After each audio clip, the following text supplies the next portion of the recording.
السلام عليكم. في واحد اسمه الهلفوت، مش ياقوت يا جدعان، هو ما اسموش ياقوت، اسمه الهلفوت، قاعد في امريكا. شغلانته ايه؟ شغلانته تجيب 30,000 دولار من على امازون، بيتباعوا ب 5 يورو ولا ب 6 يورو مزورين، يحطوهم في قلب البوست، يقول لك يا جدعان قبضي دخل في امريكا 30,000 دولار، تعالى نروح نشوفهم اخر الاسبوع. بيضه متحركه، بقاله سنه ونص بيغلط فيها وبيحكها معايا، وده اول رد ليا ليه. انت ايه اللي مزعلك مني؟ ارد عليك باحترام اهو. تعال افتح معاك الكلمه اللي بتضايقك، او تعال افتح معاك. طالع يحكها وياخد ريش، انا عارف يعني، بس انا ارد عليه عشان اعلمه الادب شويه.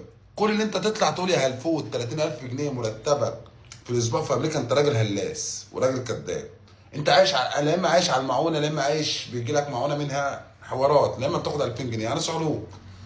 تاني حاجه، طالع تقول اللي بيتابع السويسي كلهم سرسجيه، دول اخوات. اول حاجه، لا بعيد عنك، في دكاتره، في باشمهندسين، في ناس كبار، في ناس عواجيز، في امهات بتتابع لعبد الله وبتحبه. انت مين اللي بيحبك يا بيض؟ انت عباره عن بني ادم بيض والله يا هلفوت، ما اسمهوش ياقوت، اسمه هلفوت.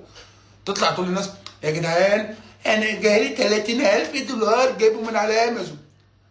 ايه يالا ده؟ انا مش هرد عليك تاني اقسم بالله، هسيبك ترغي كده، عشان انت بعيد هتنك تهوهو، انا عارف انت عاوز ايه، بس اقسم بالله يا ابني انت بني ادم، يعني كلمه حق مني ليك، انت بني ادم بيضه، بيضه، دمك ساقع، دمك ساقع، فاهم يا الفوت؟